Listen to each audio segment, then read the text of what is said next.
Every heart is meant to get. Wait, perasaan tadi aku mau buat video presentasi, tapi kenapa jadi video cover? Gak ngerti sih memangnya. Oh indah, salah video. Oke, fine, salah. What's up guys? Nah ini nih video yang baru bener. Oke. Sekarang kami akan memperkenalkan diri kami. Kami dari kelompok 10 akan membahas tentang beton prategang. Oh ya, wait. Sebelum kami memperkenalkan diri kami sendiri, kami akan memperkenalkan dosen kami.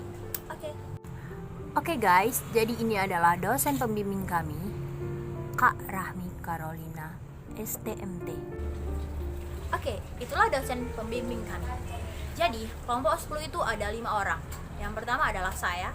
Nama saya Wenda Yunita Tarigan dengan NIM 170404157. Perkenalkan, nama saya Eko Kurniawan dengan NIM 170404159. Perkenalkan, nama saya Yogi.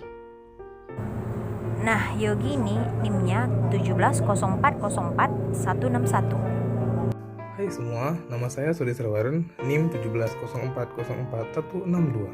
Selanjutnya, Hai, nama saya Adam Farhan, NIM 170404163. Di sini kita akan membahas tentang beton prategang. Nah, beton prategang itu ini dia biasanya ada tendonnya nih di dalamnya nih. Oke, tanpa mikir panjang lagi, kita akan melanjutkan dan dibacakan oleh Swadi Strawaren. Oke, yang pertama kita bahas definisi. Nah, definisi beton prategang itu ada berbagai macam berupa menurut peraturan-peraturan yang ada. Yang pertama, menurut PB 1971, beton prategang adalah beton bertulang di mana telah ditimbulkan tegangan-tegangan internal dengan nilai dan pembagian yang sedemikian rupa hingga tegangan-tegangan akibat beton dapat dinetralkan sampai satu taraf yang diinginkan. Kemudian, menurut draft konsensus pedoman beton 1998, beton prategang adalah beton bertulang di mana telah diberikan tegangan dalam untuk mengurangi tegangan tarik potensial dalam beton akibat pemberian beban yang bekerja. Kemudian, menurut ACE, beton prategang adalah beton yang mengalami tegangan internal dengan besar dan distribusinya sedemikian rupa sehingga dapat mengimbangi sampai batas tertentu tegangan yang terjadi akibat beban eksternal. Kemudian, beton prategang juga dapat diartikan secara luas termasuk dalam keadaan di mana tegangan-tegangan yang diakibatkan oleh regangan-regangan internal diimbangi sampai batas tertentu seperti pada konstruksi yang melengkung. Tetapi, dalam mata kuliah ini pembahasannya hanya dibatasi dengan beton prategang yang memakai tulangan kabel saja atau yang dikenal sebagai tendon.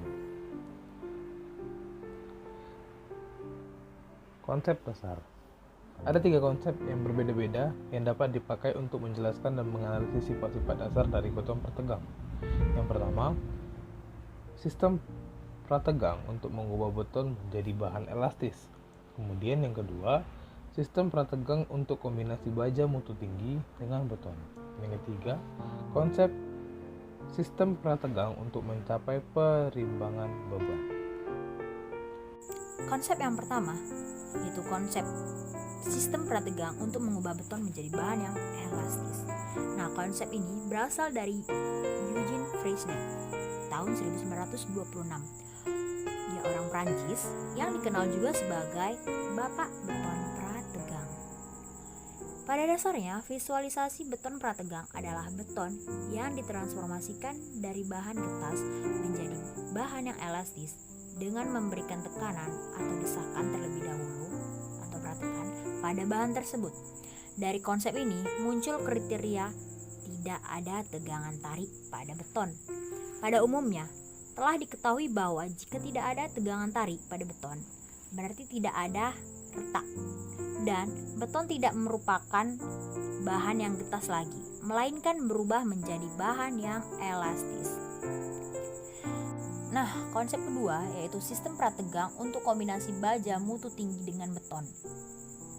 Konsep ini mempertimbangkan beton prategang sebagai kombinasi atau gabungan dari baja dan beton, seperti pada beton bertulang, di mana baja menahan tarikan dan beton menahan tekanan.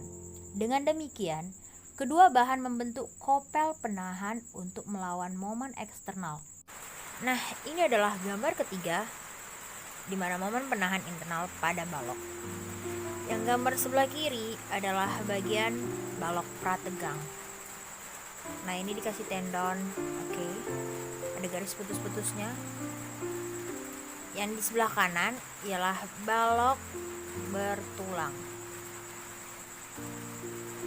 Perbedaannya bisa kita lihat ya, dari adanya tendon dengan tidak adanya tendon.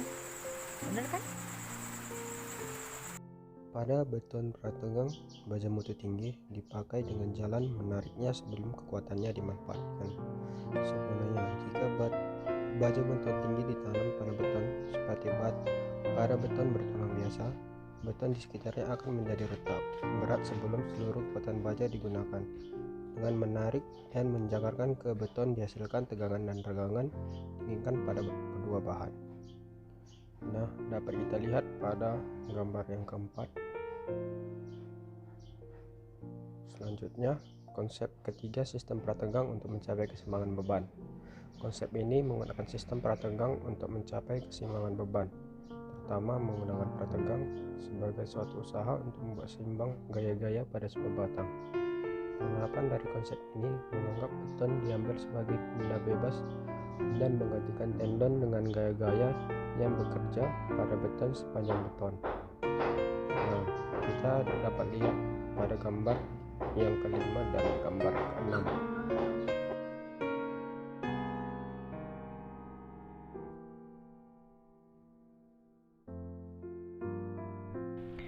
Keuntungan dan kerugian beton prategang. Nah, di sini saya akan menjelaskan keuntungannya terlebih dahulu. Yang pertama, terhindarnya retak terbuka di daerah beton tarik, jadi lebih tahan terhadap korosif. Yang kedua, penampang struktur lebih kecil atau langsing, sebab seluruh penampang dipakai secara efektif. Dan yang ketiga, ketahanan geser balok bertambah, yang disebabkan oleh pengaruh prategan yang mengurangi tegangan tarik utama. Yang keempat, pemakaian kabel yang melengkung, khususnya dalam bentang panjang, untuk membantu mengurangi gaya geser yang timbul pada penampang tempat tumpuan. Yang kelima, jumlah berat baja prategang jauh lebih kecil dibandingkan dengan berat baja tulangan biasa, sehingga berkurangnya beban mati yang diterima oleh pondasi. Yang terakhir, biaya pemeliharaan beton prategang lebih kecil, karena tidak adanya retak-retak pada kondisi beban kerja atau terhindar dari bahaya korosi. Selanjutnya, saya akan menjelaskan kerugian dari beton prategang. Yang pertama, dituntut kualitas bahan yang lebih tinggi, atau pemakaian beton dan baja mutu yang lebih tinggi, yang harganya lebih mahal. Yang kedua, dituntut keahlian dan ketelitian yang lebih tinggi. Selanjutnya, material. Yang pertama, beton. Beton berkekuatan tinggi perlu di dalam beton prategang, karena materialnya memberikan tahanan yang tinggi dalam tegangan tarik, geser, pengikatan, dan dukungan. Dalam daerah angkur, yang tegangan-tegangan dukungnya menjadi lebih tinggi, beton berkekuatan tinggi selalu lebih disukai untuk menghindarkan pengangkuran yang khusus, sehingga dapat memperkecil biaya. Pada beton prategang, penting untuk mengetahui diagram tegangan regangan untuk memperkirakan kehilangan gaya prategang dan juga untuk analisis penampang. Untuk lebih memahami sifat-sifat dan karakteristik dari beton mutu tinggi, pembaca hendaknya mempelajari dari peraturan-peraturan tentang beton yang berlaku. Selanjutnya, baja. Baja mutu tinggi merupakan bahan yang umum untuk menghasilkan gaya prategang dan mensuplai gaya tarik pada beton prategang, khususnya diagram tegangan regangannya. Diagram tegangan regangan baja prategang mutu tinggi berbeda dengan baja beton biasa. Pada baja prategang, diagram tegangan regangannya tidak tetap, tergantung dari diameter baja dan bentuknya. Sedangkan pada baja biasa, mempunyai diagram tegangan-tegangan yang tetap untuk setiap diameter. Selanjutnya adalah metode pemberian peratukan. Banyak metode pemberian peratukan pada struktur beton, tetapi yang paling sering digunakan adalah dengan menarik tendon ke arah longitudinal dengan alat penarik. Menarik tendon tidaklah mudah karena mengingat kebutuhan gaya yang cukup besar sampai ratusan ton.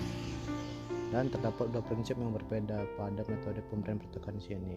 Yang pertama adalah metode prategang atau metode pretensioning, dan kedua adalah metode pasca tegang atau post tensioning.